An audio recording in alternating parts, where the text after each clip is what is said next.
Fam! Happy Daddy Day, Daddy! Gorgeous day around the Bay Area, too. You know, this is like... Mother's Day didn't even look this nice, did it? Wait a minute, we had Mother's Day, right? Yeah. Which I always take more seriously anyway. I was a mama's boy, okay? Man, come on now. You know, you got the same problem. But fam, we got a long stretch between now and when the guys start lining people up out there, watching them work out and all that fun stuff. We can do a lot of things between now and then just to keep our red and gold spirit rolling. And hey, the bubble watch. I mean, it's funny because now they've already started issuing bubble watches, right? So the bubble watch time, who has been the most impressive in camp up until this point? Fam, I've always said, you know, people like when I say Akella Witherspoon had a great day or this guy had a great day, people say, we're talking about practice. They bring out the Allen Iverson. We're talking about practice. I tell you what about practice. The coaches are watching practice. If you ain't busting ass and looking good, you say because they don't have anything else to judge by. You know, I mean, they gotta judge by something. You're either doing something or you ain't. And if you ain't doing nothing, you got to go, man. Because you know, Kyle Shanahan and the 49ers coaches didn't wait to make notes on players. Are waiting for the pads to put on or any preseason contest. They're out there taking notes right now. I mean, you come in, how you lace up your shoes, how you come out on the field, the drills, you better hit them. You know, all these things. So observations have been underway on each and every player since day one of the OTAs, right on down through mandatory minicamp. The bubble for each player has been forming for weeks as to whether a player can be determined to be a lock to make the team. His bubble is strong, weak, or is the player in question already a long shot to make the team? Now let's go. I want to look at some of the current evaluations in today's program because all kind of people putting things out. And pretty much they all jibe. Pretty much everybody agrees on who's a lock and who's not, right? Amongst reporters and analysts. And I looked around and I'm seeing, but special teams, of course, let's start with that. Robbie Gould, I know, because pretty soon, all right, Robbie Gould, Mitch Wisnowski, of course, long snapper Colin Holba, these guys are all the lock. The strong bubble is Jonathan Brown, who right now is our only kicker. Oh, Robbie, man, we're going to get you for this one. You know, and they don't have there's nobody on the weak bubble or the long shot. Safety. Oh, by the way, it's Quan Alexander. Okay, because did somebody say something about 56 yet? Because I know it. I'm very sensitive about that. You know, it's Quan, not Ruben. Safety, my boy. J-Dub is a lock. Can you imagine? Kwaski T, Adrian Colbert, and Tavares Moore. These guys are all locks. And Tavares Moore, if it'll make you feel really good, it seems he is considered a safety now. Now, they're taking him out of the cornerback group, apparently. So he'll be working out at his natural position. And the one he did very well in college just makes nothing but good sense anyway. So, and then you've got, of course, strong bubble. For strong bubbles, that's Marcel Harris and on to Antoine Exum, whom they love, and I do too, because the fact that he knocks people completely out. On the weak bubble is Demetrius Flanagan-Foles, and a long shot is Tyree Robinson for making the safety group. Cornerbacks, the lock, of course, the perennial one, the potential Hall of Famer, Richard Sherman. Akella Witherspoon is a lock. Jason Verrett is a lock. K1 is a lock. Strong Bubbles got DJ Reed, who, by the way, K1 is just abusing at this point from what a lot of writers believe. If we thought the K1 was going to get challenged this year, forget it. K1 owns the slot. Weak Bubble is Tim Harris, Greg Maben, Dante Johnson. I don't know why they don't put Dante. Oh! Okay, here's the thing. They got weak bubble. They got Tim Harris on the weak bubble of Greg Maben and Dante Johnson. Long shot, Emmanuel Mosley. Trade Emmanuel Mosley for Greg Maben or Dante Johnson, please. Alex Brown's on that long shot as well. Linebacker locks, of course, Saquon. Dre Greenlaw is a lock. Did that make you feel better? David Mayo, he's a lock. Malcolm Smith and Fred Weather are all locks. Malcolm Smith's a lock. Strong bubble, Elijah Ling, Mark Ziocha. Weak bubble, there's nobody on the long bubble, on the weak bubble. The long shot is Aziz Al-Asher and Leroy Reynolds. Who is Leroy Reynolds? Some of these guys, I mean, they got to try, though. You can't make your dream come true unless you pursue. All right? Defensive line, lock. The first name I see, the people's choice, Eric Armstead. Nick Bosa, of course. D. Forrest Buckner, without a question. D. Ford, D.J. Jones, and Solomon Thomas are absolute locks. On the strong bubble is Ronnie Blair, Sheldon Day, Contavious Street. Those guys are already, when you're in a strong bubble in this group, you've already made it, man. You got to continue to pursue the rest of the preseason and be aggressive. But the weak bubble is Cedric Thornton, Julian Taylor, and the long shot is Jamel Garcia-Williams, Kevin Givens, and Capron. Is that Capron? Capron Lewis Moore. On the offensive line, the locks, Weston Richburg, Mike Person, Laken Tomlinson, Mike McGlinchey, Joe Staley. Now, the strong bubble. Now, what's made Ben Garland a strong bubble candidate is the fact that Weston Richburg, it's Ben Garland's been taking his snaps during preseason on Team 1. And apparently he's doing a good job. He is the strong bubble. And he's, and Kyle's had experience with him, and he's also, I believe he's the guy that was in Atlanta. Anyway, he knows Kyle's system, too, so this makes a plus for him. So Weston Richburg cannot come back and girly up on us again this year. He's got to stay tougher than that. Guard Ross Reynolds and Tashawn Coleman, who everybody wants to see, because we wonder, because I understand actually Reynolds has put Joshua Garnett on the weak bubble. They figured they could get rid of Joshua because Reynolds has shown him enough. And Tashawn Coleman, of course. T. Willie Beavers is on that weak bubble, as long as C. Wesley Johnson. Eric Magnuson has fallen from grace. He's now on the weak bubble. Najee Turan and Justin Skule, for some reason, is on the weak bubble, which kind of surprises me. That could change between now and camp time because, anytime you allow one sack during your entire collegiate career and you played until you were a senior, I don't know how you got on the weak bubble. You know what this does, though? This means that some of the guys that are on the strong bubble are just not going to get moved. So, yeah, I see Ben Garland, of course, is doing a good job at center. Ross Reynolds makes Joshua Garnett expendable. Remember, Tashawn Coleman played 16 games with the Cleveland Browns before he came to San Francisco, so he was never going to be on anybody's weak bubble anyway. Long shots as offensive linemen are Daniel Brunskill and T. Christian DeLauro. Tight ends, a lock. Does it need to be said? George Kittle is a lock.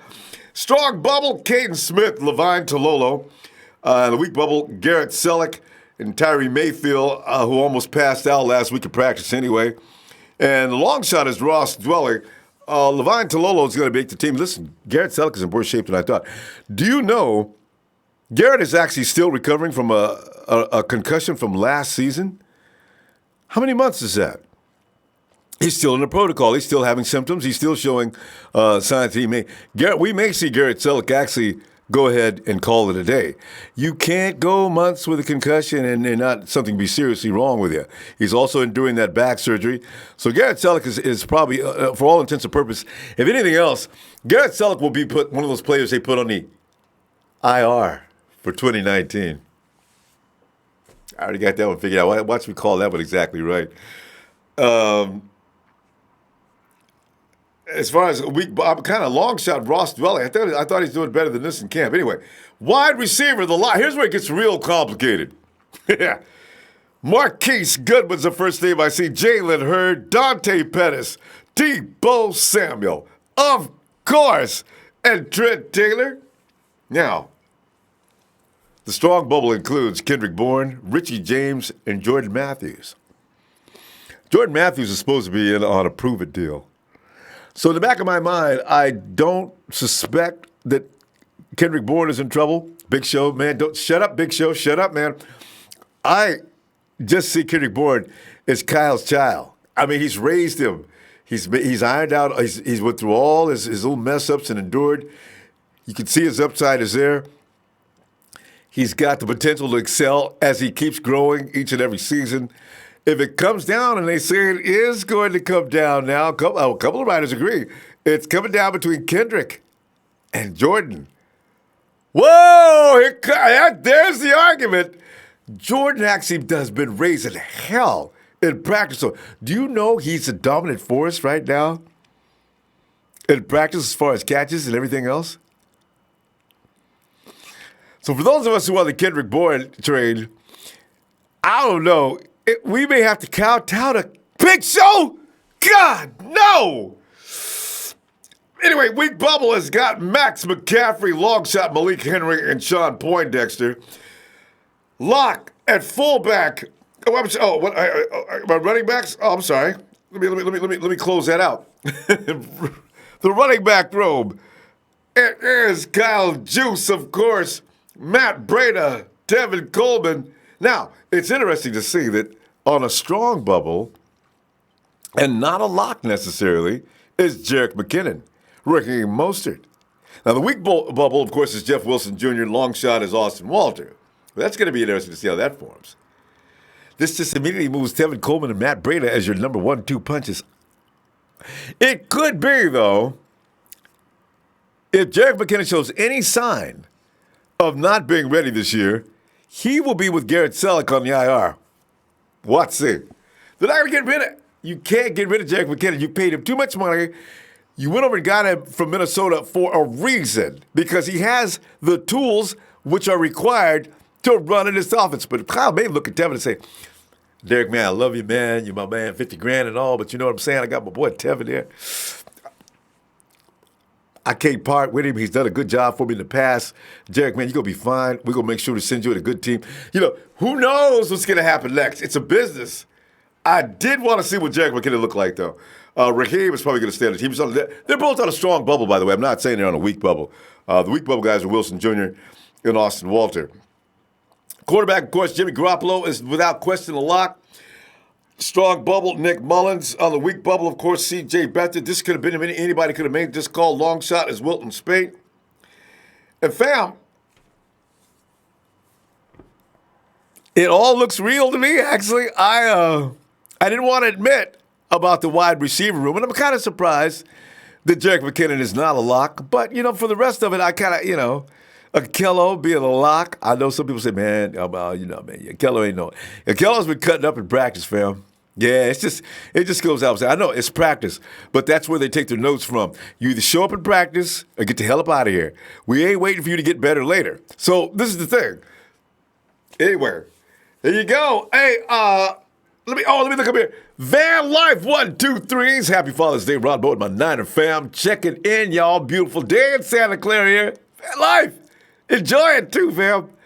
Daddy O says, you know, I love the red and gold, but how about the purple and gold? Purple and gold. Warriors? Ain't nobody got nothing but.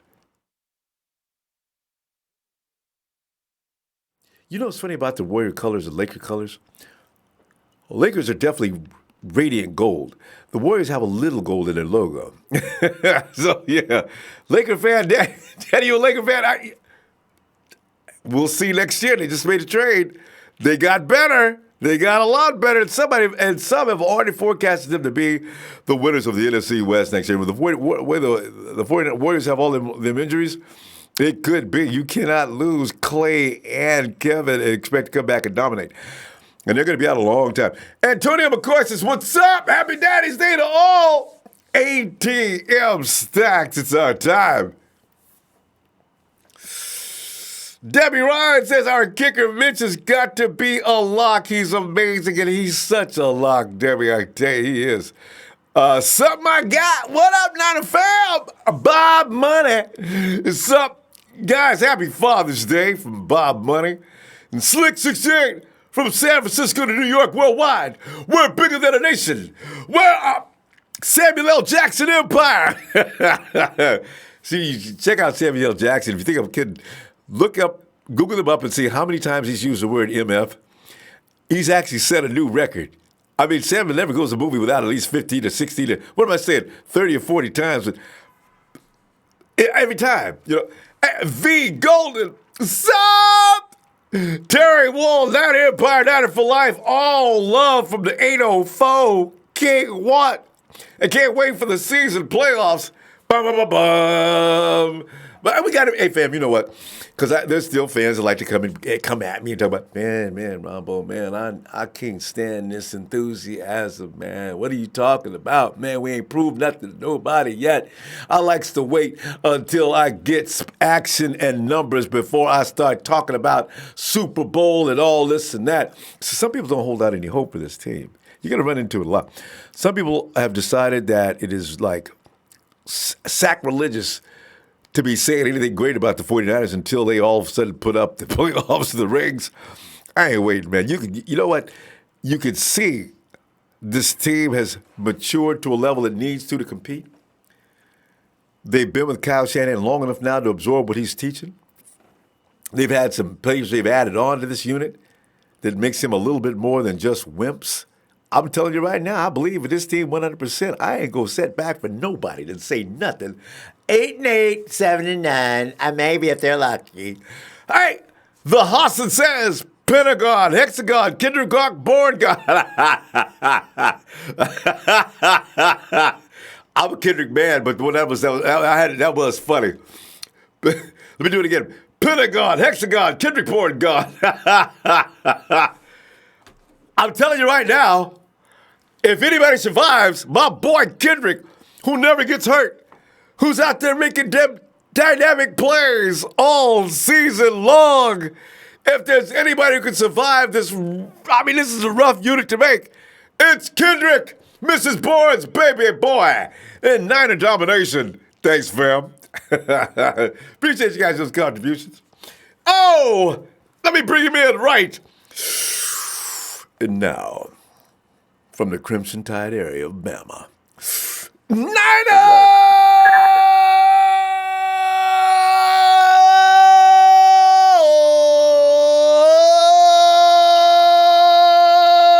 Rod, get on in here, man.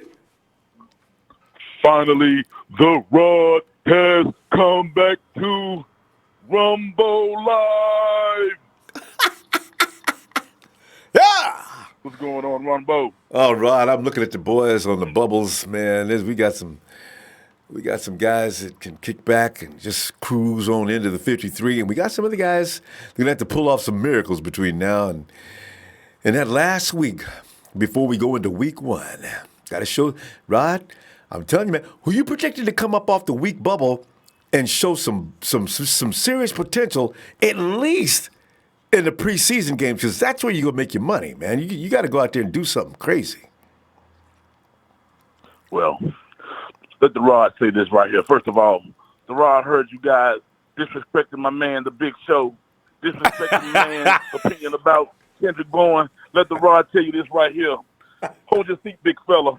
Know your role and shut your mouth, because when the Big Show talks, the Big Show knows football. The Big Show knows about balanced football as well, so you got to listen when he talks. Yes. Holler back at me, Ronbo.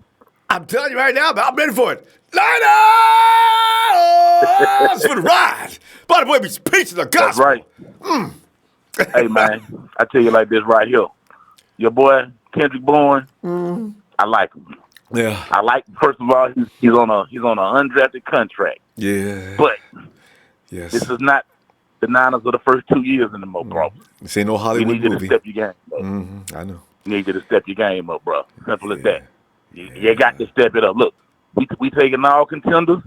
We want everybody to put their applications in. But if you don't know what you're doing, you got to get the hell up out of here. Yeah, you got to go home. But, yep.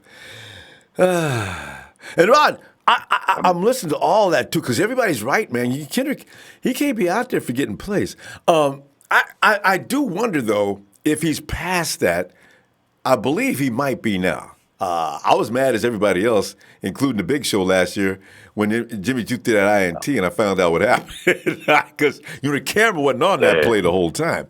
So yeah, I understand if he has to go. I understand why and how, and with this unit, all them wide receivers we got, you can't make no mistakes now. Can't.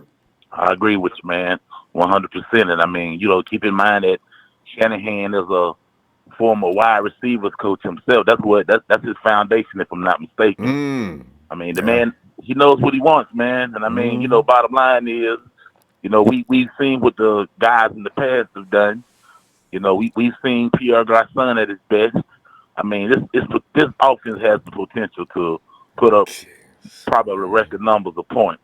Yeah. So, the idea of this season is to not only get guys who can stretch the field, but do it on a consistent basis, man. Because just the Niner Empire, man. We just come out the Pat Willis and Navarro Bowman stage, but we trying to get back to the offense, the thing that we're really, really known for doing on a consistent basis.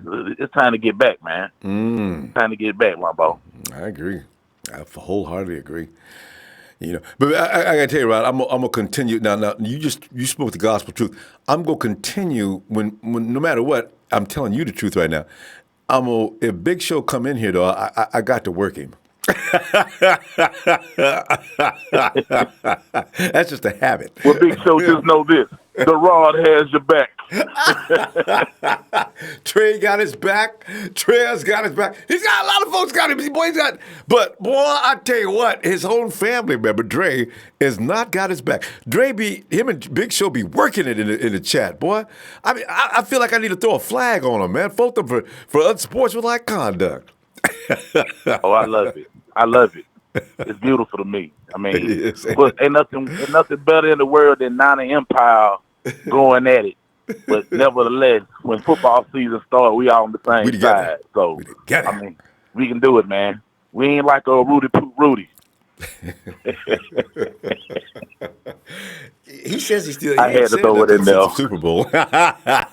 Somebody thinks Rudy is Texas boy in disguise. Because he's the same kind of annoying as Rudy. We'll see. Boy, we need to launch an investigation.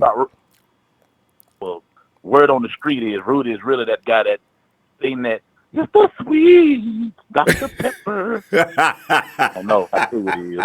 He loves Michael Sam, so.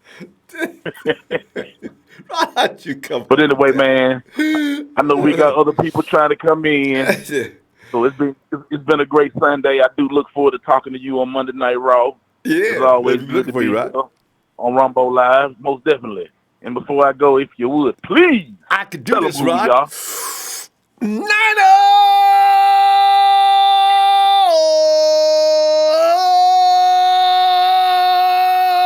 for the man, the Rod.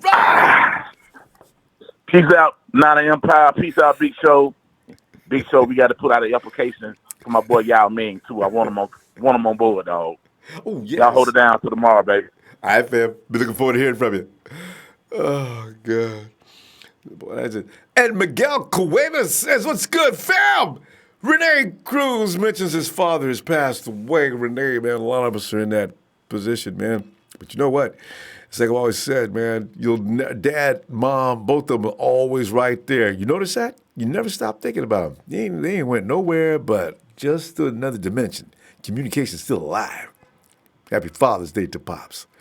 And Empire Strikes Back 49ers. Hey, I'm a happy Father's Day. Thank you, Empire Strikes Back 49ers.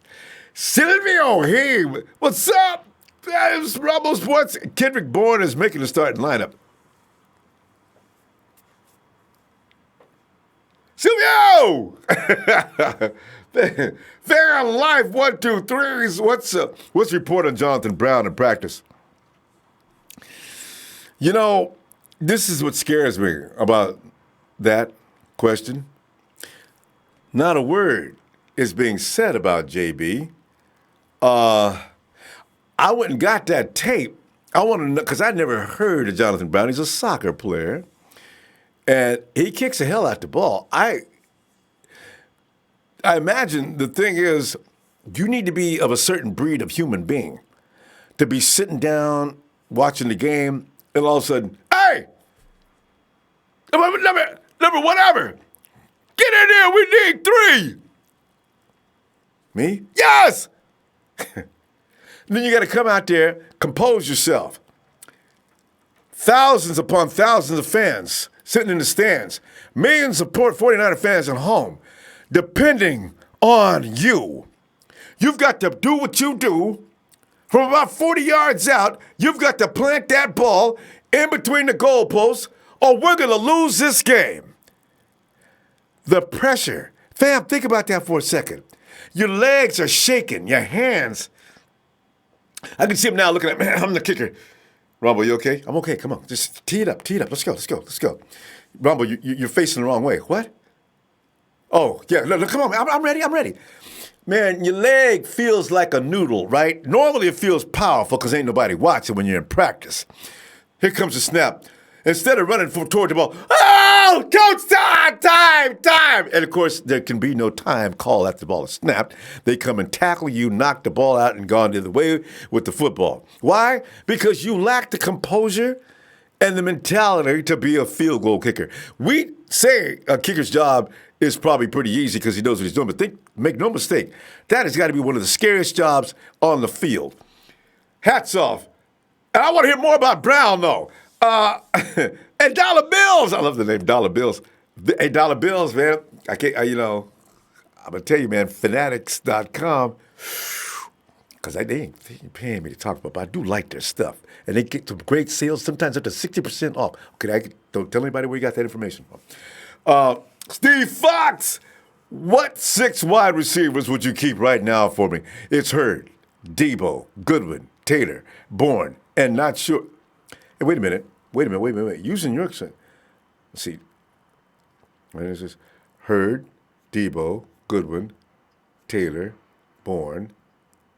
You know what? Who'd you leave out?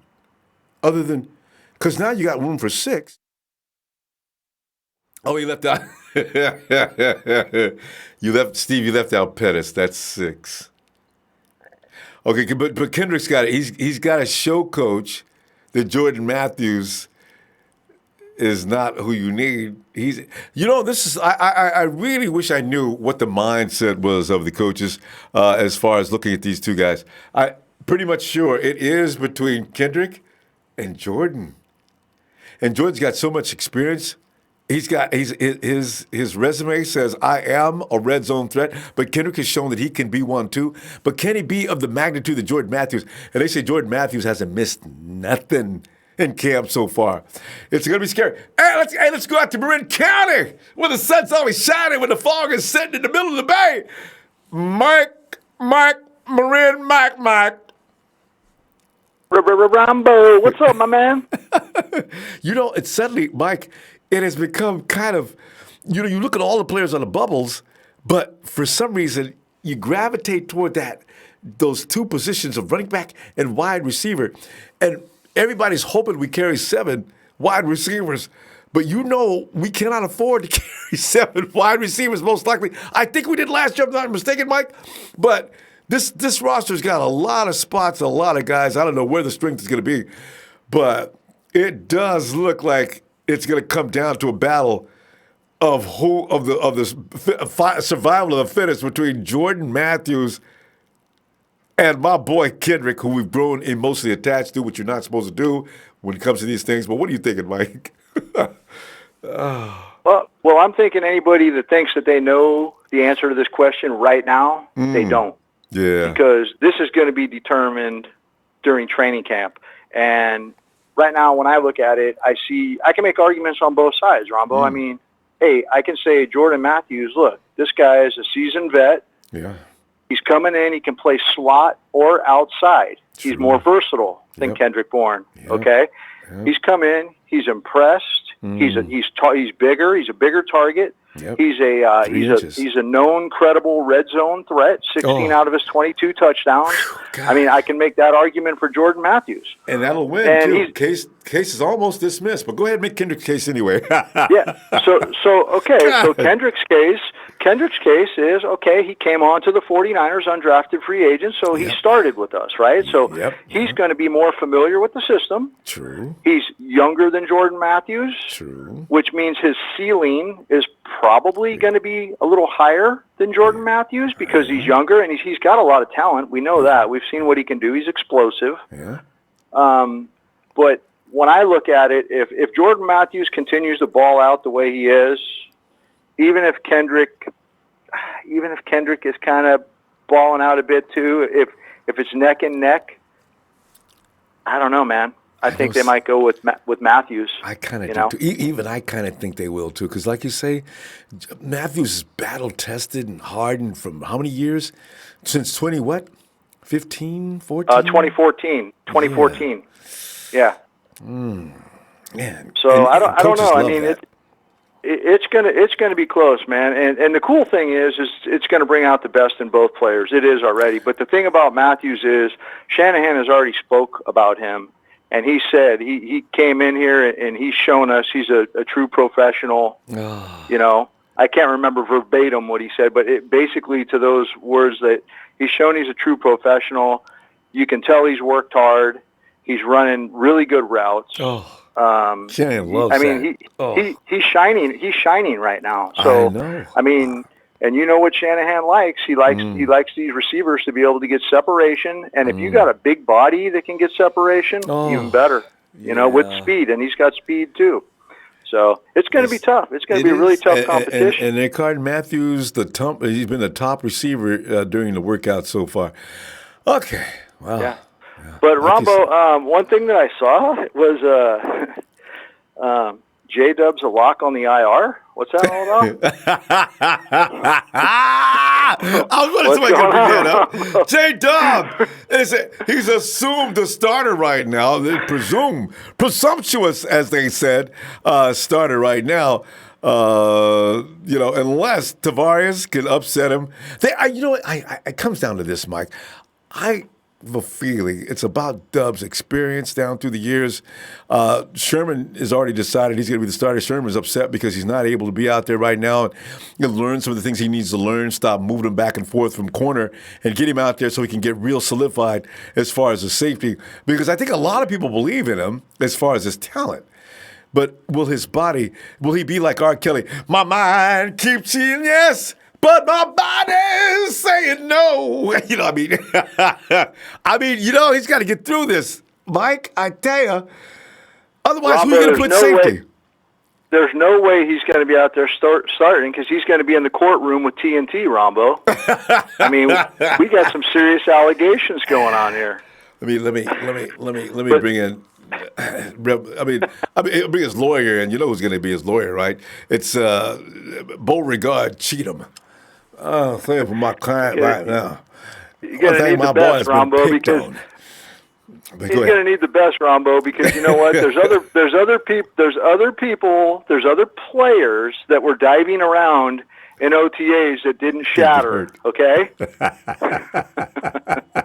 But hey, I don't think that. I heard somebody saying the other night that they think Adrian Colbert is going to be is on the bubble, and I don't think so, man. Somebody said that. Yeah.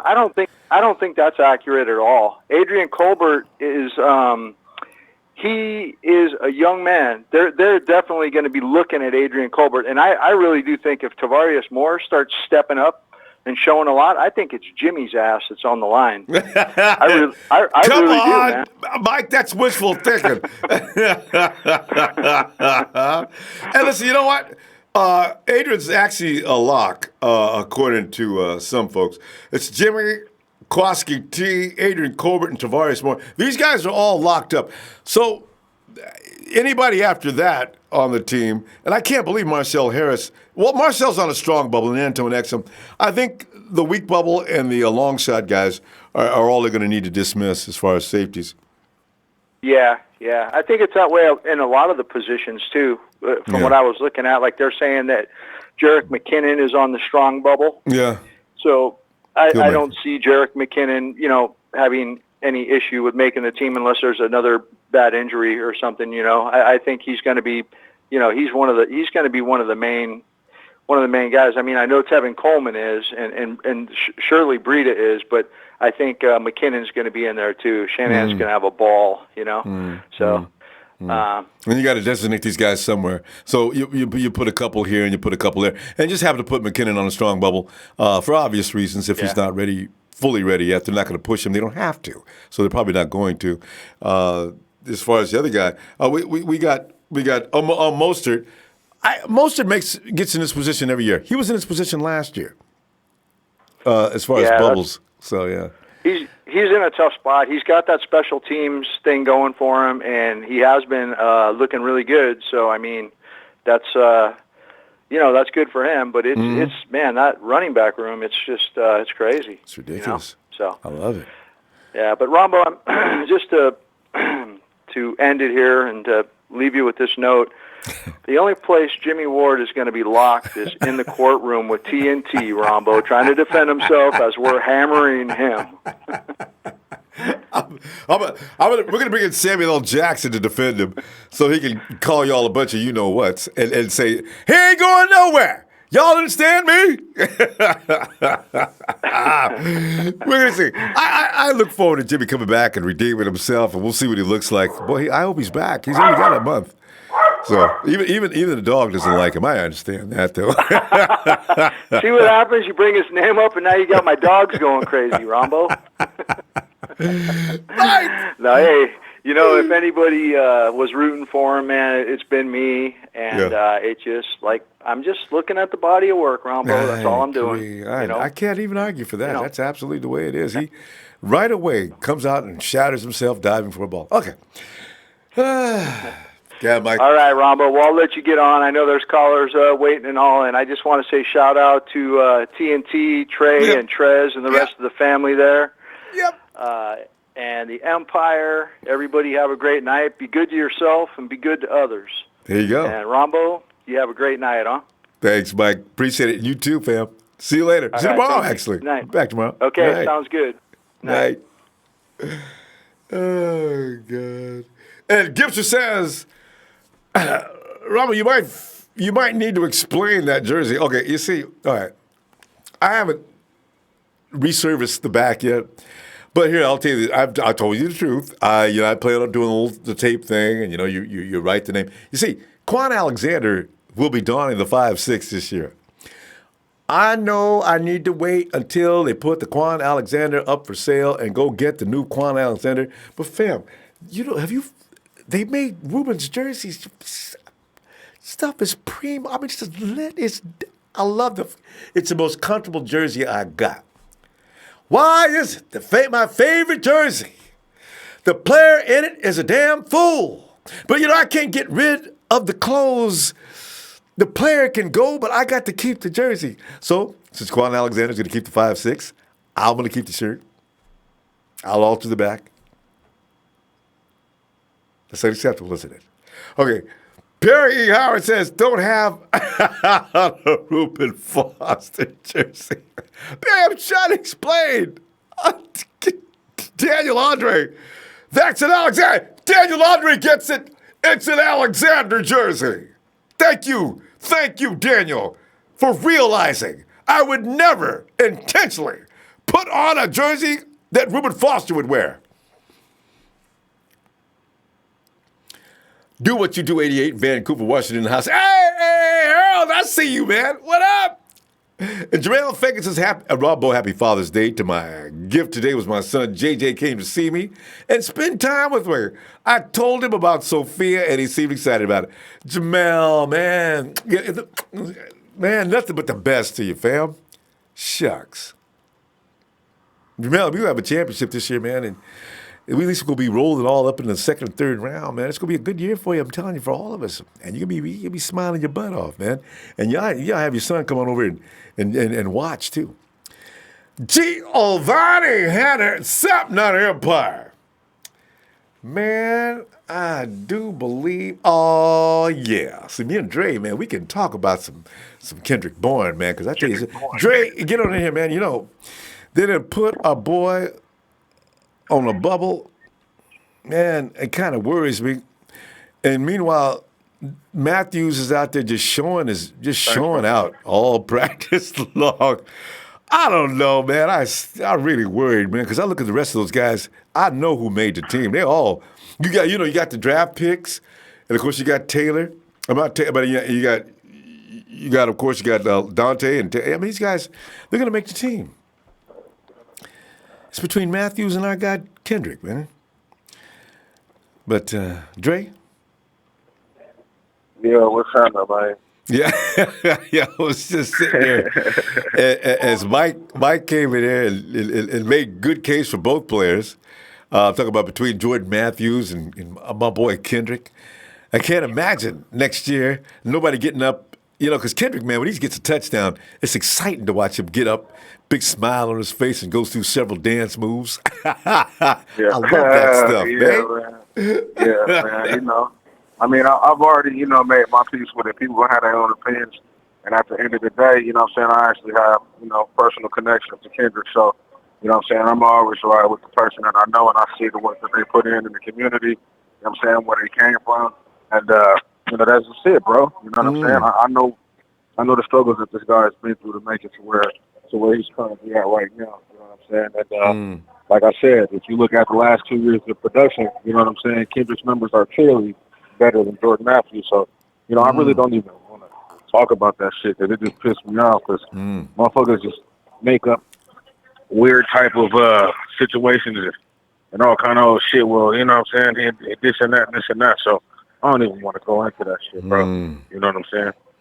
I just want to wait. Y'all motherfuckers who they say Kendrick, y'all gonna see, you know what I'm saying, when the season starts. You know what I'm saying? And that's all I gotta say. You know what I'm saying? That's all I gotta say. Hey, but there's one thing that I wanted to talk about is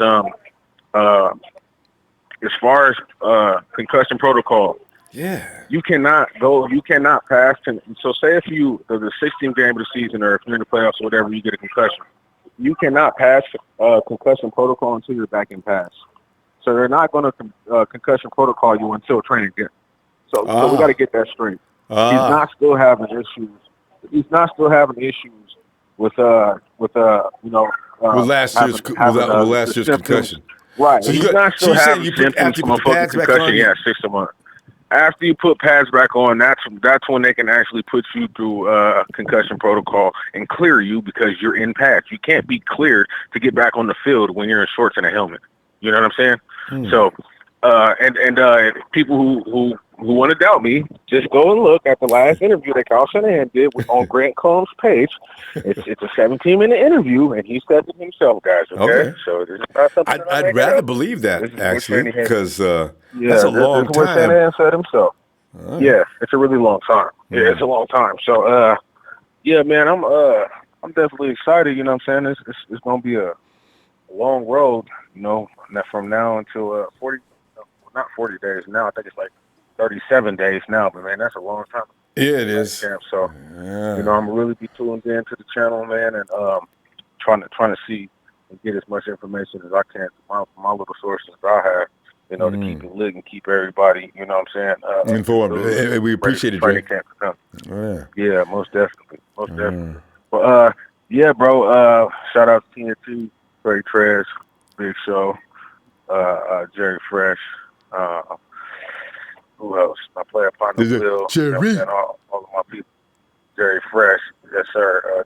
Horatio Flores, and everybody that's out there, man. You know what I'm saying? One thing. Also, I just want to say one last thing, man. I even have to do it to myself, man. Can't jump to conclusions. You can look good in shorts and a tank top and a helmet, and you put them pads on, and that dude who's been looking like shit dogging your ass out. Because I done seen it myself when I played football. You know what I'm saying? Man, guys look good until you can put a helmet and some pads on their ass, man, and they shrink up and turn into ballerinas. You know what I'm talking about? So, you know what I'm saying? I feel what the last caller is saying, man. Got to wait it out and see who's actually out there. Because best believe, it's always 2 or 3 diamonds in a rough to where they nobody really talked about them.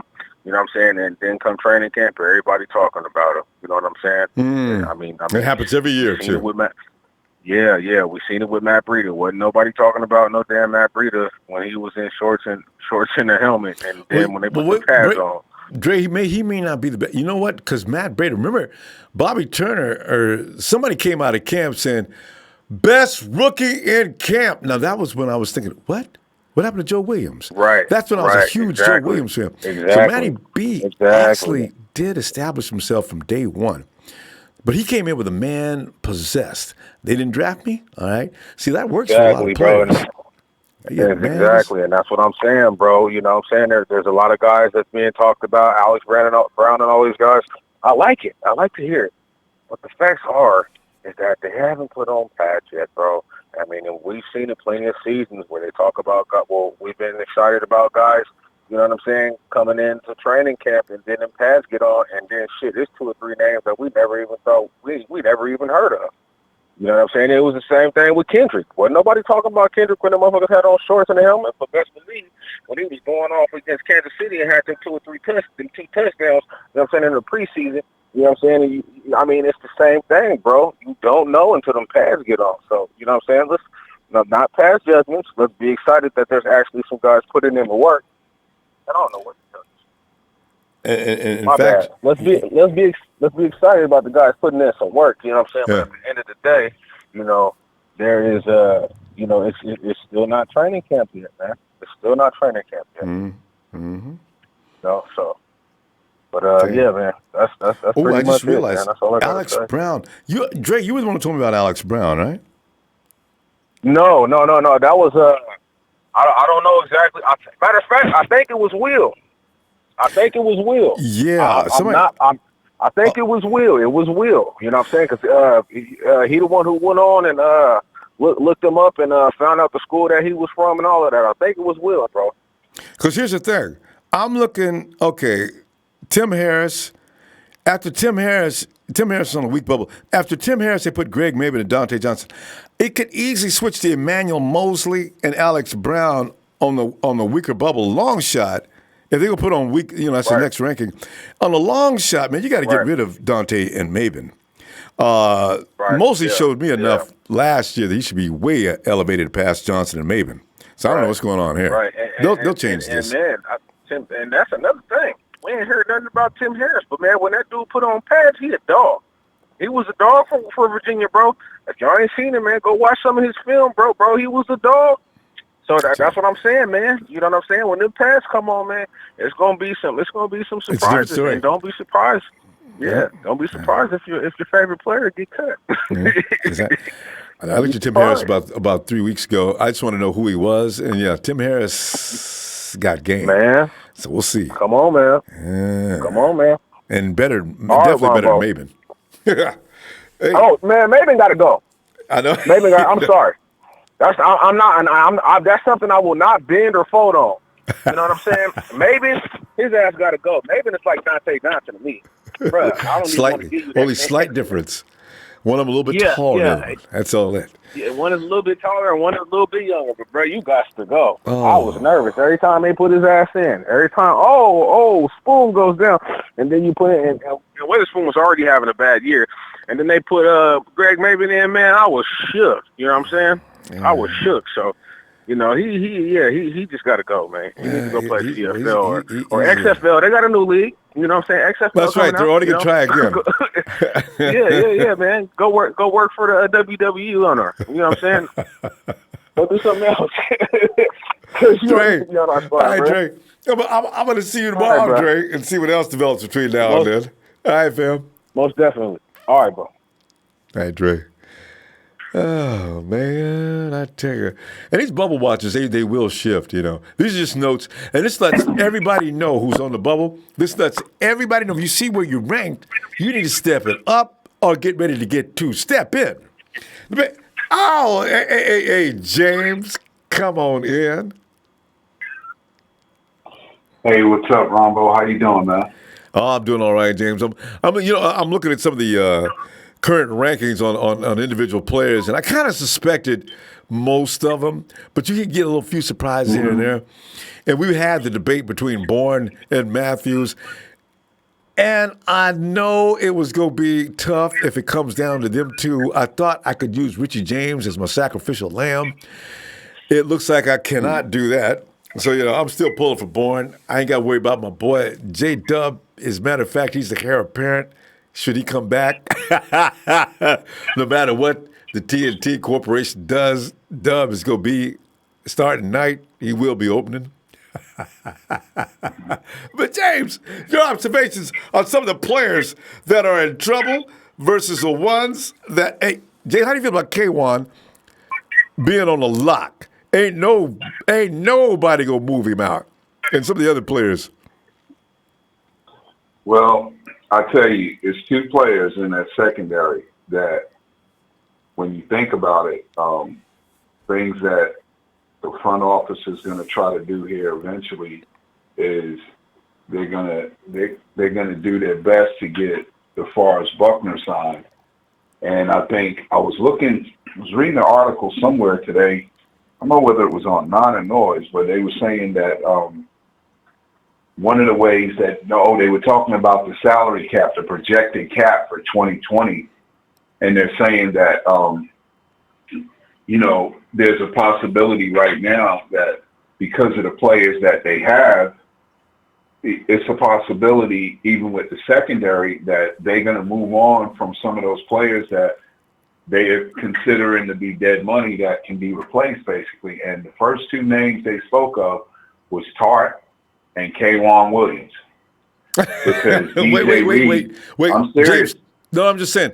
What was this? This was under what? Was this the case? They were talking about the 20. They were speaking about the 2020 projected salary cap for the Niners. Okay. And they're looking to have. They wanted some way to be able to find. I think they said we have 24 million or 900, close to $25 million still from 2019 that'll carry over into our 2020 salary cap. Ah, okay. Because I heard 35.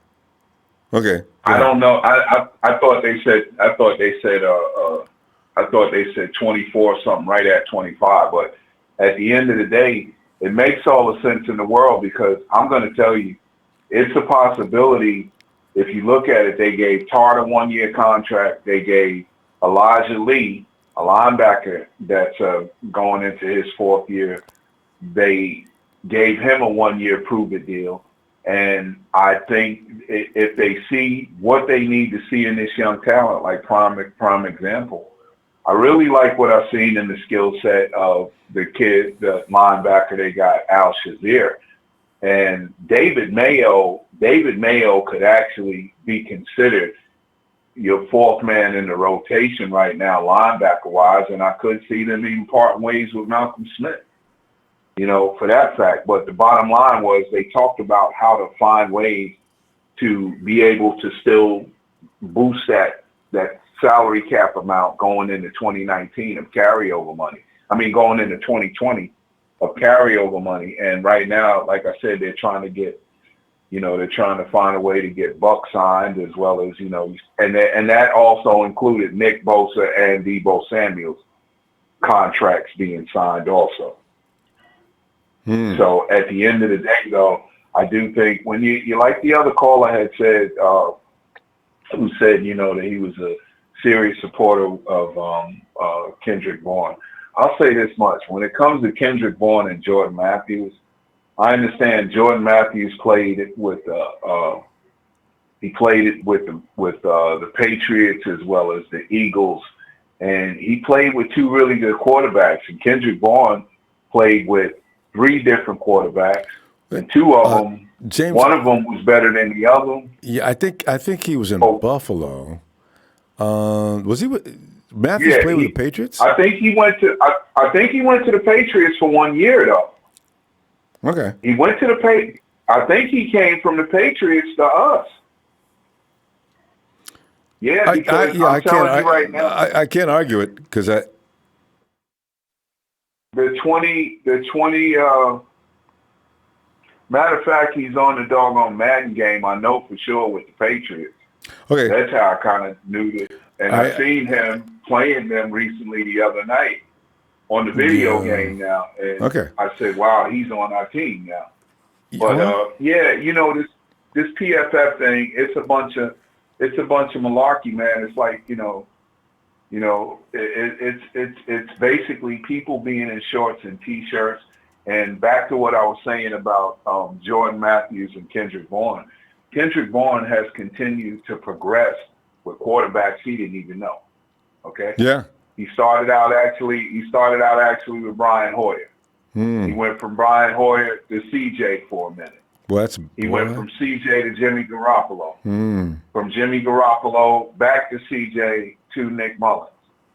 And his numbers have still continued to go up. So, I mean, I understand Kyle and them, they offered Jordan Matthews a one-year deal, which if they had to cut him, it's only going to cost them $300,000 at a minimum. And I don't really see them parting ways with Kendrick Bourne. By no means. I think Richie James will be a cap casualty. And I will also say this. I mean, I know that, Marquise and Jimmy Garoppolo had a great rapport, but Marquise is planning on running in the Olympics and all that. So, there's a lot at stake, man. There's a lot at stake with that door right there. Because Marquise has already talked about him doing the 2020 Tokyo thing. Yeah, I know. And, Yeah. Well, you know what? Kyle he pretty much had no response to that. Oh, by the way, you were right about Matthews. Yeah, he did play last year. Actually, he was with the Patriots quietly. Yeah, I guess he was with the hurt or Patriots. something. Mm-hmm. Yeah, because they But could have used him during the Super Bowl. I mean, if you ask me if I were a receiver coach or if I had any input, involvement in making that decision, I would say simply, what do I feel would work best for this team right now going forward? We've seen a young player continue to progress, and all he needs to do is get more reps with the same quarterback, the best quarterback we can put on the field, which is number 10. And I think, he may really set some records that we could least expect. Whereas with Jordan Matthews, I don't know. I just don't know. I don't know if, he's looking good right now in training camp and stuff like that. They're running around with shorts on and a t-shirt, and it's not like a football game. I mean, it's minicamp and it's OTAs, organized team activities and stuff, but it's nothing. But you know what, James? If you go to looking at the grading system, though, they have to go by something, right, from the beginning of the camp to So you can't come in and tail drag. You've got to show something. But you know what? It's like you're saying, though. This is only one phase. Now, you may dominate right now before the pads, but then your stock could slide after you put on the pads. So there is that argument as well, though. Right. And then there, for some reason, I mean, Jordan Matthews was such a great player. Why is it that he's been a journeyman the last 3 or 4 years? That's what he's been. Well, you know what? He has J-Dub issues. That's he gets hurt. Yeah, well, pretty much. Oh, did you? J-Dub, I meant to tell you, is going to start a reality show on the IR channel. James, with times. James laid a funny. James never lays funnies out. He's always real serious. And he took a shot at my boy Dub. James, we gotta go. The introduction. What's the introduction? Show, and I know you gotta go. Go ahead. I want to hear this introduction though. When it comes on, you'll see his jersey sitting right there on the hook on a locker. Just sitting there. Yeah. And the music playing in the background. Yeah. little scan across the room, hospital room. It'll say number 20 on the door. James, come on now. It is what it is. Anyway, though, I'm going to say this much before you go. One thing that Kyle said that was 100% right. We got a deep roster with a lot of talent. Some people are going to have to go that we least expect. That's what it is when you get a team with a bunch of talent, and you can only keep 53. So we'll see. But anyway, thank you for what you do, Ronbo. Once again, thank you for the platform you provide for us and make possible. And happy Father's Day to everyone who is a father and those that are not, and the ones that are resting in heaven and all that good stuff. And enjoy our day.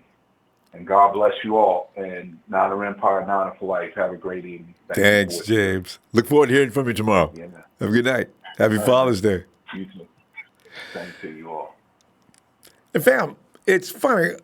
If you watch Mike Florio too much, Mike Florio is putting it out there that if Jimmy Garoppolo should fail this year, will the 49ers, because everybody knows the attachment that Kyle Shanahan had with Trez's favorite quarterback over in Minnesota, Kirk Cousins, the most overpaid quarterback in the NFL, who, by the way, his numbers actually were better last year as far as touchdowns go than they've ever been before. Can you imagine that? But look who he had for his wide receivers.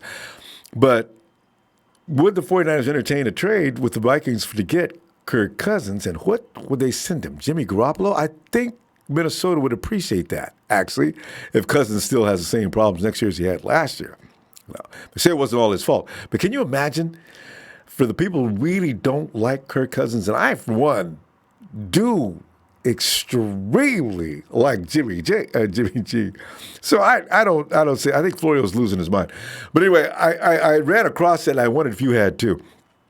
Anyway, hey, Sonny Corleone, what's up? Not Empire.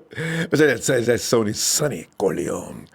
Miguel Cuevas got my 49ers car decal. Hey, I saw that on a car. That is really nice. Is that made by, what's the name of that company? Oh, I'll get back to that in a minute. Hey, Daniel Serrano, happy Father's Day. Antonio, yeah, I think it was made by Oakley. That's what? Oakley makes decals? Antonio McCoy, I want Malcolm Smith as a backup for Greenlaw Lee. Yeah. You know, his veteran presence, I don't want him on the field doing passing downs, but he might not be a bad idea to keep around. I've softened my stance a little bit on Malcolm Smith. And maybe he's been unhealthy for the last 2 years, which has been the case. We've not seen him play healthy yet. So we'll see. Stack Bundle says, what's good? Hey, what's up, good Stack? And Kenny Powers, it's time for my Niners to take over this league and this year. And I agree, Kenny. Demetrius. Ronbo. D, what you doing, man? I'm telling you, Hey, man. man, how you feeling tonight, Ronbo? Oh, feeling awesome, man. You know, I'm fielding them shots. Like I always take a couple of lefts and a rights to the midsection. We talk about J-Dub and talk about Kendrick Bourne. I'm not even worried about Dub. Dub stays and he plays. Boom ain't going nowhere. I love Bourne, man. I don't want to see. There's something about the spirit of Bourne on this team that I really enjoy. A lot of people don't really connect with it, but when he gets a touchdown or he makes a great play and he jumps up, That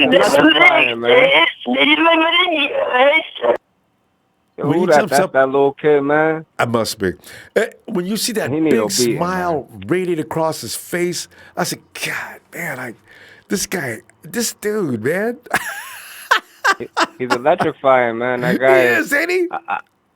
Nah, he's great, man. He brings a certain type of energy to the team, man. Even if just watching on them tube and shit, man. It's his presence. Like, you know what I mean? Like, he's always on go. Mm-hmm. He just want to make a play, and shit, he been making plays since day one. And never gets up. He never gets up and limps or anything. It's like nobody ever gives him any credit for it. But Kendrick Bourne does not.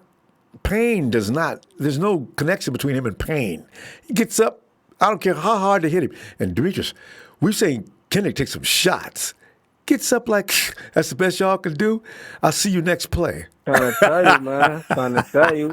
Yo, I'm trying to think who he remind me of. He doesn't remind me of anybody. He's his own self, man. Yeah. He's his own player. True. He's unique. You know what I mean? So, like, I can't put him in a box to say he reminds me of somebody. If maybe Isaac Bruce back in his heyday, or Torrey Hope, maybe. Isaac one was of those guys. Fast. Kendrick's game is predicated on his ability to get in and out of routes. That's why he's always on somehow he's open as long as the quarterback sees him. That's why he works well with Jimmy. Jimmy does not, CJ and even Nick to a degree, they're late. Kendrick's already out of that route and should have been hit a little sooner. Jimmy used to hit him right perfectly. And some of them shots that Jimmy hit through them tight windows did Kendrick pick up. Nick did it one time, though, last season. That one where Kendrick went up, went airborne, made that catch, and they scissored him up in the air, and he still came down with that ball. I was proud of him. Yes, sir. Now, he's a baller, Ronbo. He high points the ball and go get it, man. But other than that, though, I think they would sit down with Jimmy G and confide with him to see if that's okay. Because if you think about it, man, KB been there since Jimmy been there. You got to think the receivers that's there, that been there with Jimmy, he's comfortable with those guys. True. They're building camaraderie and all of that. So all these new guys coming in, not to knock on them, they're gonna do their thing. But Jimmy's comfortable who he's comfortable with. He's gonna sling it to whoever. But when it comes down to it, let it be 2 minutes left or a minute 40 left, and we down by say 3, and we on the 25-yard line about to score. Who you think he gonna go to? You know what? He's got 3 choices. Goodwin. Yep, Goodwin, Bourne, Taylor. Or Kittle. Or George is usually covered like a blanket. But you know what? That could change this year. And because everybody's scared of George Kittle. We got Dante Pettis, who also seems to have a thing. Pettis is not right on the goal line, but if you're 25 or 30 yards out, Pettis can be scary dangerous, too, for the defense. Yeah, he could stretch the field. The field. If we're on our own 20, he could stretch it. You know what I mean? He can stretch it. But, that's KB not going nowhere. Them writers blowing smoke because it's downtime right now, and he's something to write about. Got to pick on somebody. That's it, Ronbo. Yeah. They got it. That's it, man. That's it. They got to pass time, Ronbo. It ain't about nothing. If anybody goes, it'll be Richie James or I don't know, man. Somebody else. Iron Man, somebody. I'm hoping they carry 7. I really, because, if they get rid of Matthews, every time Kendrick, any kind of a drop, anything that he does, see, he should have been cut. Matthews should have stayed on this team. See, I know, he'll be a whipping boy. See, every mistake he makes. They looking into it too hard, though, because that's just competition for KB. You know what I mean? And that's just going to push KB. That's why they signed Matt. If you think this is why they signing these dudes, it's for competition. He here to take your job. What you going to do about it? That's for every position. I wonder if they ask Jimmy G, who does he feel the most comfortable with? I mean, at some point, if you're a coach, I need to sit down with my quarterback and say, who are you most comfortable with out there? And be honest with me, Jimmy, what would he say? I think he going to go with, you already know. I think he going with not you already know, not this guy. Hell no. He ain't going with this guy. He's going with the other guy, man. He's gonna. Well, if let's Demetrius, let's try to put ourselves in that position and asking Jimmy that question. What do you think he would say? I would think he's first gonna say. I think he'll say Mullins, but I think he'll. What you mean, as far as backing him up? Or no. I mean, Jimmy. Who are you most comfortable with out there as far as your wide receiver core? And who? Shit. Yeah, who do you think he'd name? He's gonna go KB. He's gonna go Goodwin. I believe he'll go Taylor. Yeah, he doesn't know that much about Deebo Samuels. I don't even. He doesn't know about Samuels and Hurd yet. Yeah, I'm just going with the guys that's been there, and I know that he could trust. You know what I mean? I'm going off that impulse. But as far as making plays and all that, and some young legs out there to get it done, I'll go with Deebo out there also. Pettis. I'll go with Pettis before Deebo. Put it that way. So my thing would be Goodwin, KB, Pettis, or Taylor. Yeah. No, I agree because Jalen Hurd. We'll find out more about Jalen Hurd in a few weeks. And He's a secret weapon. Why do you think we're not Yeah. hearing Ronbo? He's a secret weapon. I know, keep him under wraps, That's the right? atomic bomb, right? Yeah, right. They don't want nobody to know nothing. No scouting reports, no nothing. I ain't been hearing shit about him. Well, he's actually seeing nothing on him. They're not letting him do anything until training camp because he's still rehabbing over that knee. But he's definitely going to stay. That we know of. Yeah, right? I know. That we know of, right? You know what I mean, Ronbo? That we know. Jimmy's going to be in L.A. He's a secret weapon, man. I know, but Jimmy's going to be in L.A. working with Tom, what's his house? Anyway, they're going to hold practice in L.A., so the receiver's going to meet Jimmy in L.A. To work out. So we'll see. I don't know if Jaden's been cleared to go work out with him or not, but they'll be working together. And Jimmy I wonder if he's going to have, like private sessions with the rookies that just came in, too. You know what I mean? There's a lot of shit we don't know, Ronbo. Oh, you know always. what I mean? Covert operations. Yeah. Yes, sir. Yes, sir. Demetrius. But Ronbo, happy Father's Day to you, man. Thanks, I know you gotta fam. go. I know I gotta go, man. Happy Father's Day to the Niner Empire, all of you guys, man, out there. Single mothers too. Yeah. Deceased people, deceased dads, man. R.I.P., man. R.I.P. my man Nipsey. Ronbo, gotta go. See you back tomorrow night, man. Have a Appreciate it, blessed night, fam. bro. And looking forward to it. Have a good night, Demetrius. Yes, sir. Yeah. Yes, sir. Yeah. And I think we went through these already. Yeah, we went through those. It's at the point now where you got to get some smack. I wonder if smack points get you anywhere in the NFL. I mean, if you show anxiousness all the time, show how you're enthusiastic about the playbook and that type of thing. You always run up to coach asking him questions and just making your presence already known. Yeah, because remember high school football? Especially if, like, the city council had his son on the team or anything like that, it used to really piss me off. I mean, let me not get into that. Yeah, Yosef El Baby! How you doing, Big Rambo? We're almost ready to get it on. The countdown has begun. Beware, quarterbacks. Here it comes. Hey, you know what we never did? We never finally settled on a good name for that pass rush. Because I just, for tradition's sake, I do like the Gold Rush. But, that's the name of our cheerleading squad, which I can't understand. Who authorized them to have that name? They could have been anything but that. They could have been the Goldettes, okay? Hey, John Delvin says Jimmy G will destroy Stephen A. Smith and Max Kellerman and ESPN and all haters in 2019 season. I know, man. But, John, you know how I want to really sit there and apologize? The day that Nate Burleson says, all right, I'm man enough to admit my wrong. 49er fans, you can lighten up on me now, man. Y'all is the absolute shit. All right, you want me to hear that from me? Nate, we're on television. Oh, y'all is the absolute shiznit. All right, y'all was right. 49ers taking over the division. I'm gonna support you. Good luck and all that stuff. All right. Now stop tweeting me. And Ronbo Sports, man, you said a bunch of nasty things to me, fam. I did not block you, but you go too far. Because I didn't say some things that they. It's so funny because when I noticed my tweets, I don't know where they go, but I said some things that probably shouldn't be said to another human being. But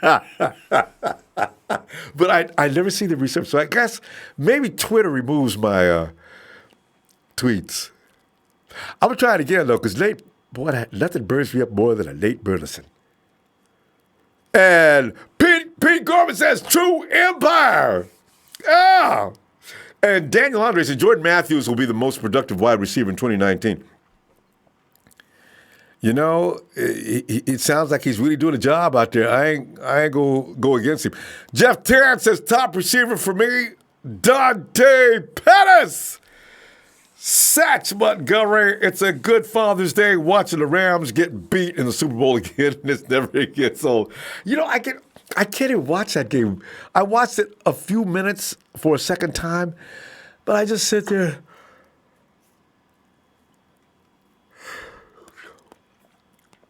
The game just is actually the Patriots weren't doing anything special. And the Rams, of course, you know what they was doing. Hey, let's go up to Vancouver and check out Harold. What's up, Ronbo? Vancouver, Washington in the house. Man, I tell you, I'm thinking here. Some of the guys that there's going to be at least hurt feelings. It's going to be a percentage of us that aren't going to be able to do it. There are fans that don't pay any attention to the number on the back. It's always about the front, right? 49ers. I always have had this problem by developing attachments on whatever team I'm rooting for. I like certain players. And I'm getting a little anxiety starting to build up. I'm worried about Kendrick, you know?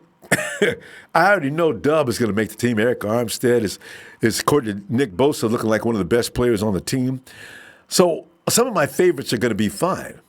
But I am worried about Kendrick. Well, I mean, Harold, it's about what are you thinking here tonight? Okay, you said Dub is sure. I'm part of the J Dub bunch, but I don't Harold, talk about it while I'm in the hospital. You think so? Yeah. I think so. You know, he's the veteran presence actually on that team now as far as the secondary goes, other than Richard Sherman. He's a guy, if you're going to put somebody at safety, he's been there since 2014. Dub has hurt his body a lot, but make no mistake, Larry Fitzgerald said it, this guy could play. So I ain't worried about Dub. I do believe he could play. Yeah.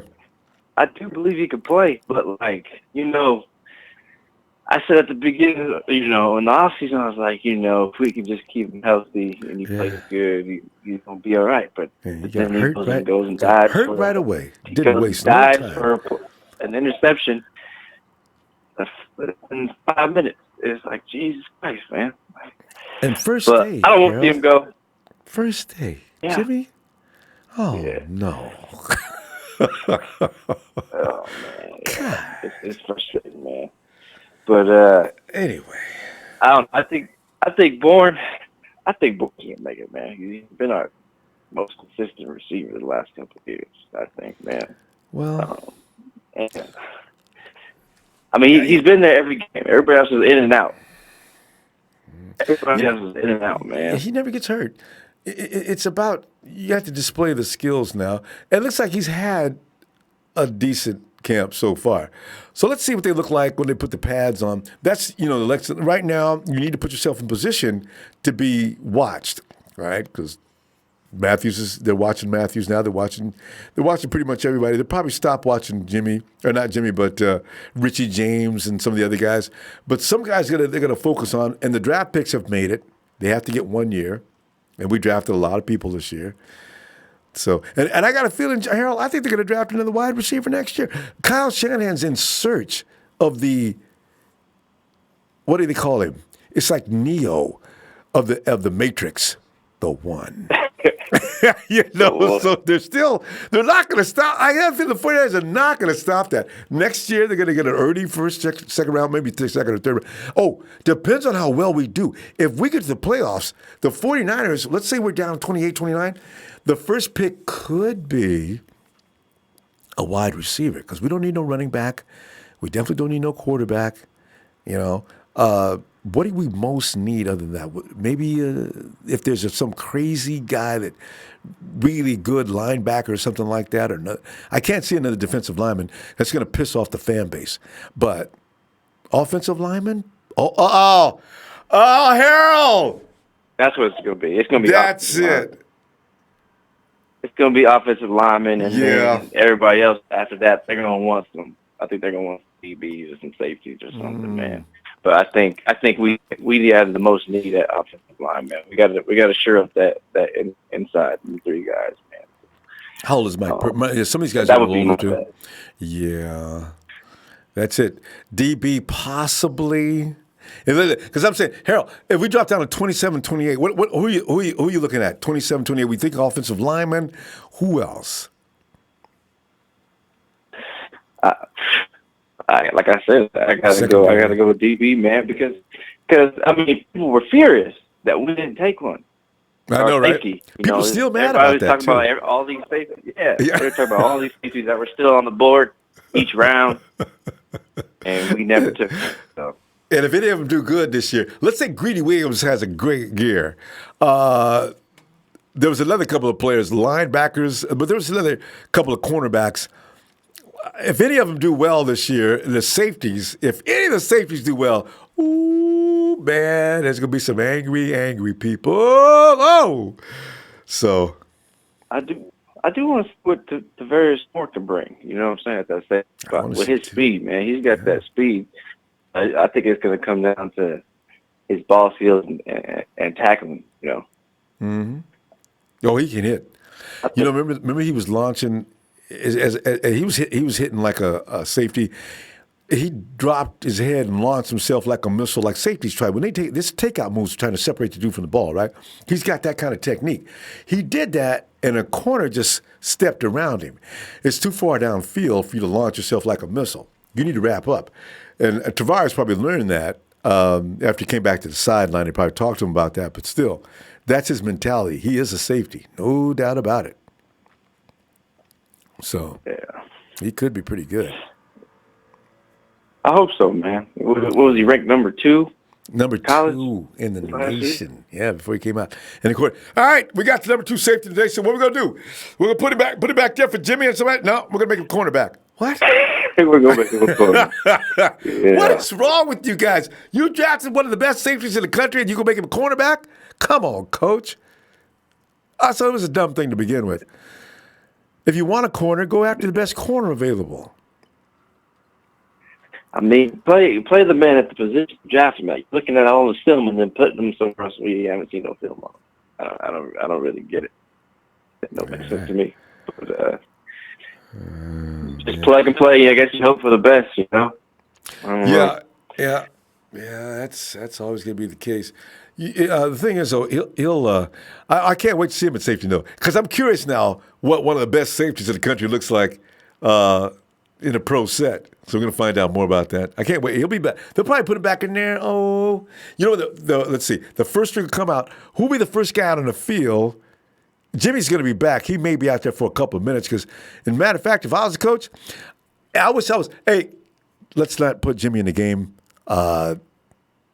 this week. Let's wait. Yeah. Jimmy goes out of the field. Bam! Oh, Jim. No, of course, that's not gonna happen. the MRI says Jimmy G will be out for the next 4 to 6 weeks. Oh, that's when he loses his contract. Don't talk about it, Ronbo. I know, but you know. About that, Ronbo. Come on now. Come on. I figure that he's going to be okay. I'm just kidding. Harold, he's going to make it. Yeah. Yeah, he's going to, man. He's going to be healthy all year, man. Yep. We're going to make it to the playoffs. Show the world. And I can't believe we were having, there's that Dak comparison discussion going on. Which one? What? The compare Jimmy G to Dak. That's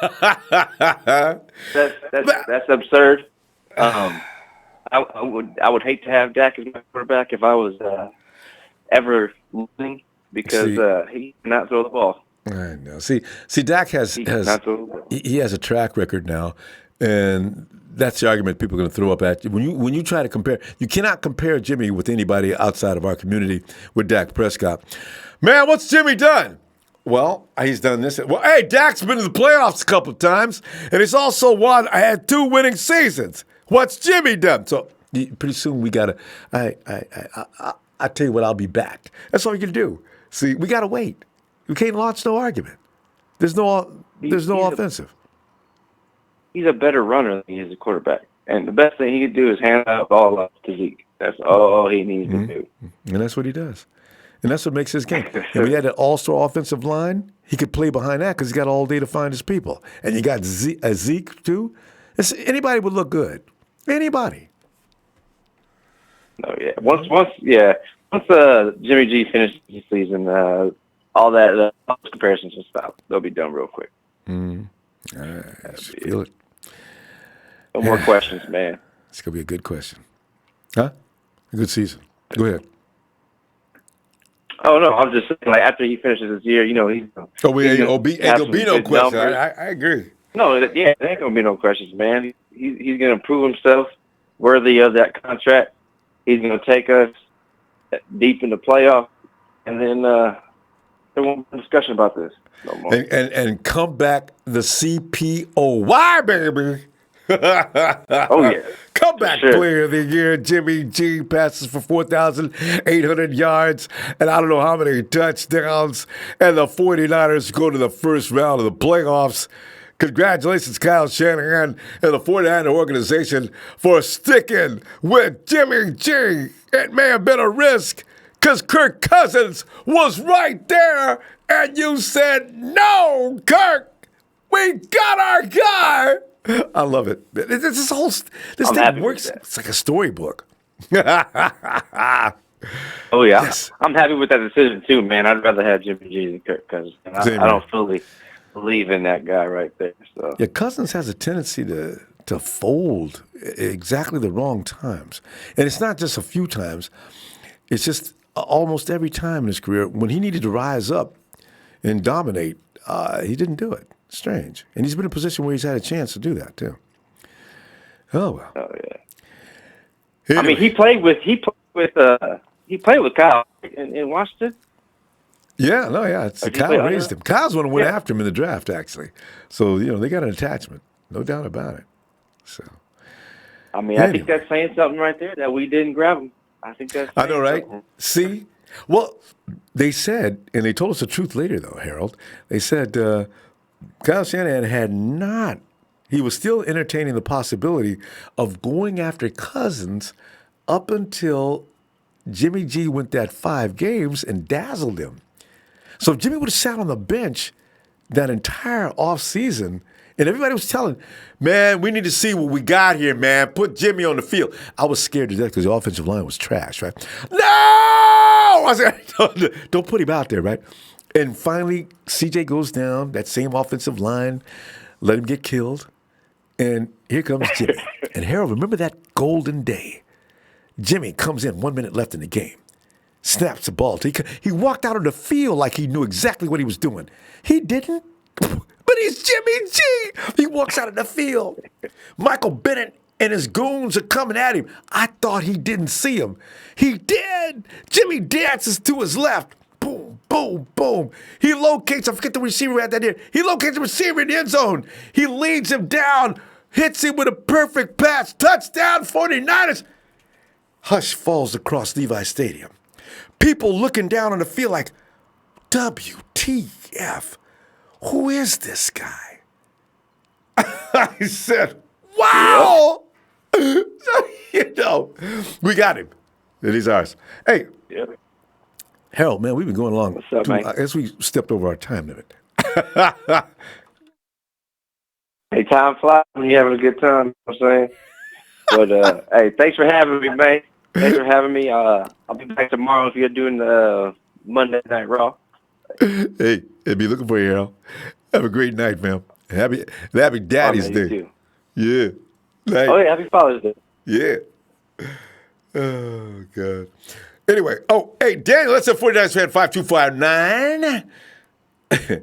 Ronbo, show the back of that jersey. Okay, I have already admitted to this. I have already said, Quan's jersey is not actually available yet. I've got to do an alteration in the back. The thing where you put the tape across there and you write in a new name. It's still 5'6". Name on the front, not the back. And 5'6" currently represents Quan Alexander.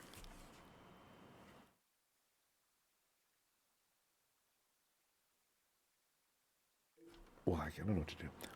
Okay. Hey, let's go to the phone. 916 Sacramento. Ronbo, what's up, man? It's JD.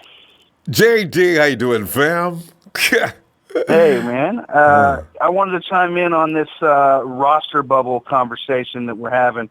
Oh, go ahead. I wanted to talk about a guy who could possibly be on the roster bubble just depending on his health. We haven't actually seen him on the field quite yet. We signed him to a 1-year deal this off season, and we don't know if maybe he's lost a step due to injuries or whatnot, but I'm talking about Jason Verrett, the cornerback. coming off that Achilles and then the ACL the year before that, we don't necessarily know how he's going to look, right? We haven't seen him on the field yet. If he's not who he was, or if he's lost a step, or if he doesn't look good, he could potentially be a roster bubble guy. But I wanted to give you some inside info on Jason Verrett, because yesterday I was actually lucky enough to meet Jason Verrett and chop it up with him for a few minutes. All right. Go ahead. He had an event at his high school in Fairfield, California, for kids and families. He called it his Fun Fest, where he had like arts and crafts and free food and obstacle courses, and they played kickball and all these other different little stations for kids. He had a big old event free for kids and families. It was it was really awesome. I got a chance to meet Jason Verrett and shake his hand, chop it up with him for a couple of minutes. Told him I was looking forward to seeing him on the field. Mm-hmm. And he signed a mini helmet for me and stuff. But the most important thing I took away, and you can go look on his Instagram story and see this, Jason Verrett was doing all these different little games and stuff with the kids and the families, running around, and he played kickball and running around with the kids, and he actually even did an obstacle course race where he's running full speed, trying as hard as he can to get through this obstacle course. And you watch him, he looks healthy, he looks ready. I know it's not football, but coming off that Achilles, you're wondering what's he looking like. I saw him running through an obstacle course he wasn't even worried about it. He looks fully healthy. Mm-hmm. He looks ready to go. And I just wanted to give you a little inside info on Jason Verrett, man. I saw him up close and personal yesterday, especially out there hanging out with him. Yeah, that's awesome. Yeah, so yeah, it was cool. Stevie Johnson, former Niners receiver, showed up there yesterday too. Stevie's from the area too, isn't he? Yep, he's from the area, like the Bay Area. He has spent a lot of time in Fairfield. Yeah, he's from up this way. But yeah, Rob, I just wanted to give you that info, about a guy that may or may not make the team, just depending on how he looks in camp. But from everything I saw and everything he's been saying, he looks ready to go. Yeah. Well, they said that about Jason about a month ago. They said he was moving around very well even then. And he had a presser just a few days ago at Camp In. He says, I think they're going to appreciate what they're going to get. So he's feeling pretty confident these days. So I figure it's been a year. It's been a complete year. And the knees had 2 years. A lot of times, and Jason's only 26 or something like that. 26, 27, yeah, something like that. Yeah, you could still recover at that point. Now, when you get around Navarro Bowman's age, of course, it's a little bit more difficult, especially to the extent of the injury that he had. But with Jason, if he's moving around, that knee is probably not an issue at all. The Achilles, of course, that does take a full year to heal. But he did that last year right at the beginning of the season, which is pretty much rounding into right now, right? So he should probably be feeling pretty good. Yeah, and I just wanted to share that with the faithful because, I know a lot of guys are wondering how he's going to do this year. I think he looks fine, and I think he's going to be, showing out this year. I can't wait. But that's all I really wanted to share, Ronbo, and then I just have one little comment, and then I'll let you go. I'll let you go. I got one little comment, and I'll let you go. Go ahead. You were talking about earlier how Jimmy Ward has a roster spot locked up and all that. I think the only time that the words "locked up" and Jimmy Ward should be associated in the same sentence is when you're talking about his hamstring or his quad or his back. Those are the only things that are locked up on Jimmy Ward. It kind of reminds me of Tiger Woods. Remember Tiger Woods had that back injury and he was sitting there trying to describe how he felt when he was swinging. He says, "My entire lumbar area just went locked up." I hated to laugh, but the way Tiger described the pain was incredibly funny. So, yeah. The Jimmy Ward jokes, pretty soon I got to figure, are you guys going to start coming up with mimes for my boy?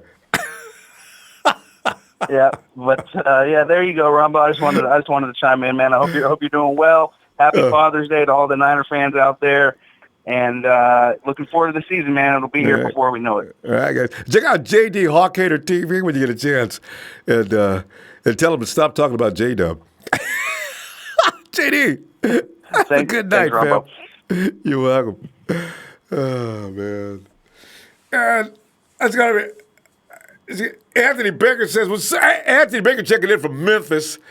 Anthony. And Kirk says, happy Father's Day to the Niner faithful and all the single moms out there. Go Niners. Go Niners. Isaac Page, what's up, Isaac? Antonio Kidd, happy Father's Day to all the Niner men. And do you rumble like the Niners will be the blueprint of the NFL for years to come? Go Niners, go Niner Empire. Oh, Antonio, man, you made an awesome point with that because what Kyle is doing is redesigning what an offense should look like. You need to have players out there that have multiple skill sets and dimensions so you can alter all of a sudden your playbook to go to phase 2 and 3 of everything you do. If I got 2 or 3 Jalen Hurts out there, what can I do to a team? He's like the prototype of a destructive machine. I mean, here's a guy that's got height for a receiver. He can run the ball. He's got moves like a running back because he's done that before. I tell you, man, it's look at the 49er backfield. We got 3 guys that are very adept. And between Jerick McKinnon and Tevin Colbert, these guys can run routes like a receiver. And they can take a handoff from the quarterback and run the ball. See, it's all about now multi-dimensional players. And Kyle's going to show you how that works next year. We sing praises of Bill Walsh as the legendary.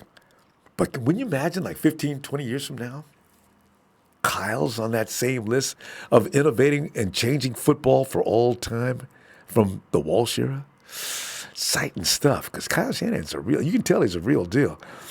Antonio Kidd says, happy Father's Day to all the Niner men, and you, Ronbo, the Niners will be the blue. Oh, we already did that.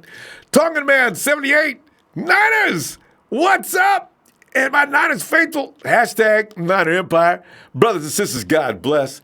Fluffy Ninja says, hey, what's good, my brother? Fluffy Ninja Power in the house. What's up, Fluffy?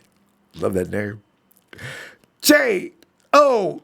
KB is young. He's got plenty of time and years he will be on this team. Isaac Page. Hey, Robinson, who's your surprise player of the year on the Niners? God, I like that question. I like that question a lot. Who'd be my surprise player of the year? The guy who rises above everybody to do crazy things that nobody expected. Actually, it wouldn't be a big surprise, but I still think Kendrick Bourne I'm not Kendrick Bourne. Kendrick's going to be fine. But I see, due to his playing time and some other things, Dante Pettis, for some reason I do feel like some people believe that he could bust out in a George Kittle-like fashion for his sophomore year. The doctor says, what's up, Niner fam? Happy Father's Day. Ty Sims, is Richie James out? You know, these bubbles, they don't necessarily have to stay that way. I don't know. Just don't really know. I need. You know what though? About a week or so, and they only got to have a week or so before preseason games.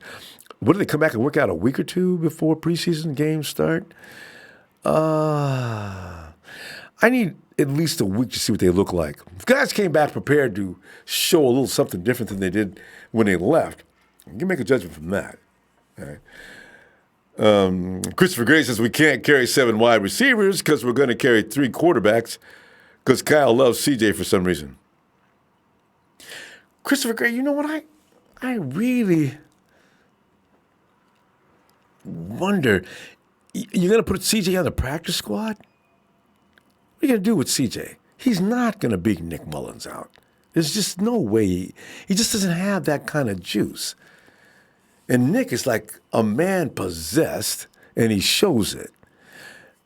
Next year, in fact, I suspect that Jimmy G is going to be under a lot of pressure from Nick Mullins, to be honest. But CJ, I have no way to make that call. Daniel Andre says, wide receivers, Pettis, Matthews, Goodwin, Samuel. Wait. 1, 2, 3, 4, 5. Pettis, Matthews, Goodwin, Samuel, Hurd, and Bourne is in. And Bourne's out, and Taylor and James Jr. Let's see. 1, 2, 3, 4, 5. 1, 2, 3, 4, 5. Yeah. Man. You know what, though? Taylor's not going anywhere, Daniel. It's not. I mean, Wes Welker has anything to say about it, and you know he will. And Taylor's been looking just raw in camp already. I know it's going to depend on what they look like in pads. But Welker's not going to let him cut Taylor. So he's in. He's a lock. So we're going to see what happens there. James is probably definitely gone, though. V. Golden, Tavares Moore, and Marcel Harris are safeties. Maybe.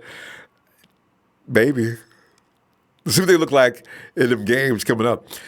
Ty Sims, I think Trent Taylor's more sure-handed, but I think Richie James is more talented. It's a tough battle. Yeah, but, Trent probably has the moves as far as running route. They said that's what he looks like. He looks more like he did in his rookie season right now than he did last year. And remember, Trent Taylor looked so good in his rookie year that they got rid of my other favorite guy. They went to the Jets. Oh, God. Anyway, Trent Taylor's going to be tough to beat. Jeff Tan says Wes Welker teaches wide receivers mentality to go through the middle. Yep.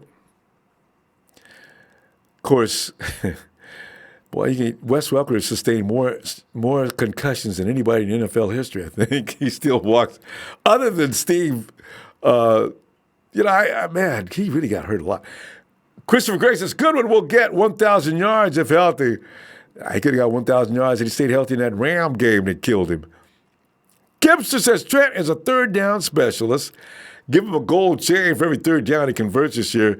Y'all gonna say, yeah. No, that's what he does, As I say, Jeremy Curley left us because Kyle Singer Trent could definitely do what Curley could do. So that's why I don't think Richie's better than Curley. And if Kyle will dismiss Curley, he'll dismiss anybody to keep Trent. Jamel Fagan says, shout out to TNT, Trey and Trez, Razor, Big Show, Dre, the knowledgeable James, and the entire Empire. Jamel! ATM Stacks, I've been saying, watch out for Richie. He can easily outplay Trent.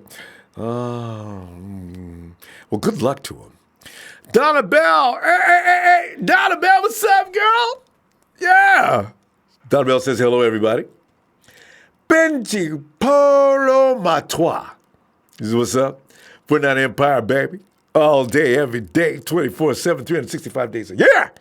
Let's go, Benji Polu. Hey, baby, there's two holes in it. Is it Polu? Benji Polu. I like a Polo. In the house and stand up. Jamel also says I'm torn between the receivers, and I don't think Bourne is not going anywhere. Watch that young man show up. Kendrick only has to do 2 or 3 of them acrobatic catches he likes to do, and we're going to see which quarterback. The quarterbacks, they determine also the future of a wide receiver as well. If that receiver looks like there's a serious bond between him and his quarterback, the coach is going to look at that as well. So it's not over yet. Antonio McCoy says, you get that pic off Twitter I sent you of Coach Sala and King Leonidas off 300 side by side. Antonio, was that you? Oh, God. Sala and King Leonidas off 300 side by side. I like that. Tonight, he's going to tell us defense that when we play the Rams. Eat and party hardy. Spartans. What does it say? Eat and party hardy. Niners. For tonight. It's going to be a Monday night game.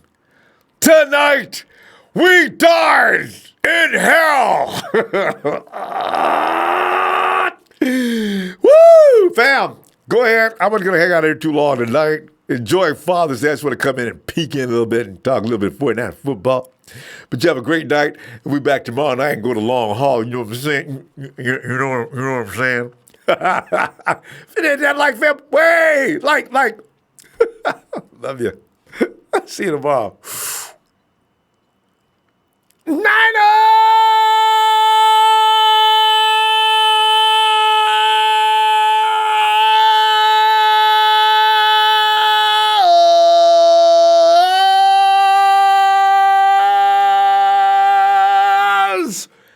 Alisa, I see you.